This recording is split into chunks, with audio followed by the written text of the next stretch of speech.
that unfortunately happened during one of the most beautiful summer days. And we're still getting some detail on this, but the bottom line is that right now an emergency repair and pump replacement is underway. So things that we've been working to accomplish for the last year, but have been waiting for parts delayed, we are finally able to accomplish under this emergency situation. So Richards, we're very, very disappointed that this is the situation and sad to report this, but long story short, it's getting fixed and we're moving on that. But Richard is happy to provide some details, Commissioner. We've been waiting on components, soft starters, variable frequency drives to go along with the new pumps to be installed, since back in March. We keep getting updates, supply chain issues, we keep getting pushed back. And then we had the one pump that was working, it no longer was able to keep up.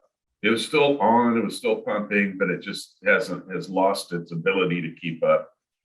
And that resulted in a spill into Lake Anderson on Saturday. Gallonage, I don't know. Still, I don't have a firm grasp on that. I've heard up to 1,000 gallons, but we're still trying to quantify it. We're able to get this work done. The pumps will work. We've got an adapter for what is called a mini CAS, which is the alarm system built into the pump. We're wiring them up to the original soft starters and VFDs. They will work, but we still have the other parts coming to complete this. So we're getting both pumps put in temporarily until we get the new components, and then we'll finish the job completely. But we couldn't get this done under normal circumstances, as if you're changing components and they're not light components, then you'll have the panel that all the components are housed in has an UL sticker under it, an underwriter's laboratory sticker that is important to the safety and Department of, the L&I inspector requires it, and we could not get an electrician to come out and do the work legally without it either being in an emergency situation or having all of the new components on site. So we were kind of just in this bad situation. Unfortunately, an emergency has occurred, so fortunately we can get the work done. It is a very frustrating spot to be in. I'll give you that, and I can't apologize to the folks at Lakeland Village and the people that live at Lake Anderson enough. We're trying our best, but it just wasn't good enough this time. So it's like putting a Ford motor into a Chevy chassis and hoping that the motor mounts fit, right? Yeah, pretty much. Yeah, we can make it work. Is it optimum? And no, it's not. It is not going to be the most efficient for those pumps. They will work. They're not going to be damaged at all. But if that will get corrected whenever we receive the components to do it. So have you talked to the folks that live around the lake? I haven't personally, but yes, we've unfortunately people were swimming at the time. Oh. So yeah, we had to get them out of the lake. This is not one of my favorite things that happened in my career. No. For sure. Right. Sounds like you're making the best out of a bad situation. We're trying. I mean, we're trying. And this, all of our pump stations all of our pump stations were in very bad shape like this. And they're all getting brought up to speed, just not fast enough, apparently. but we've knocked off a lot of the problem ones. This will probably be hopefully our last problem one for that gives us this much pause to not sleep at night.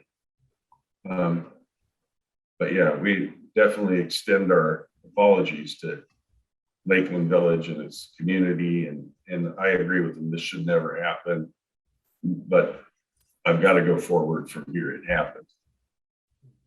So is this something that we might want to do a press release or a statement, issue a statement? You know, I don't know. I think there's some. Go ahead, Go Richard. ahead. I was gonna say, I'll work with Loretta on formulating some sort of release other than sewage. Yeah, I think there's some value in that, in just being able to kind of address some of the concerns. I'm sure you saw we received an email this morning from Mr. Nash, who's the VP of the community club up there, and had a number of questions in there. That first and foremost, I know you'll respond to, but would like to be copied. I think all of us would like to be copied on that response. Oh, yeah. So we know that that's gone out and what the position is. But I think those questions are also would be pertinent in any kind of a release or a statement that we put together. I think those are the things that are on people's minds, as well as having, at least some timeline to attach to when the issues might be resolved, even though there are very clear and obvious supply chain issues. I think that we're all struggling with, but just being able to communicate that with folks out there, I think would be a good first step as well. I agree.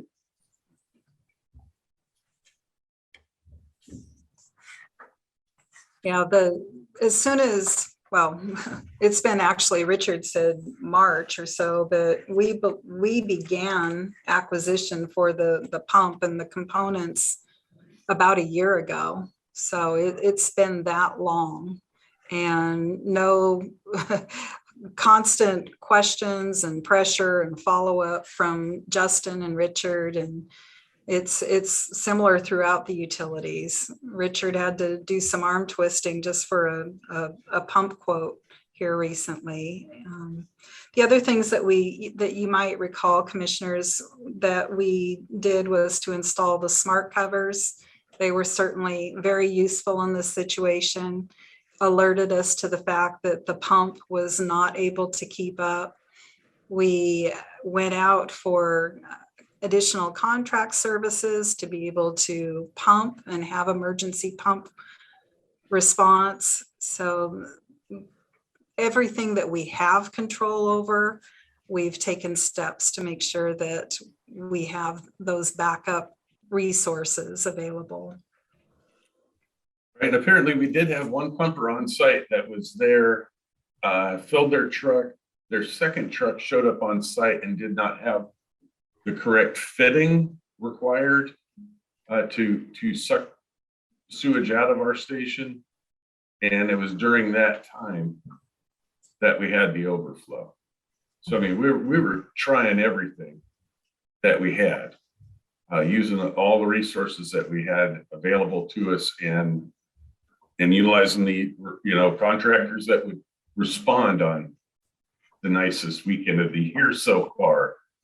When we had to get an electrician out there to help us that day on Saturday, and then pumper trucks, and it was bad timing, and yeah, there's a lot of regret on this. Actually, just wished it could have gone differently.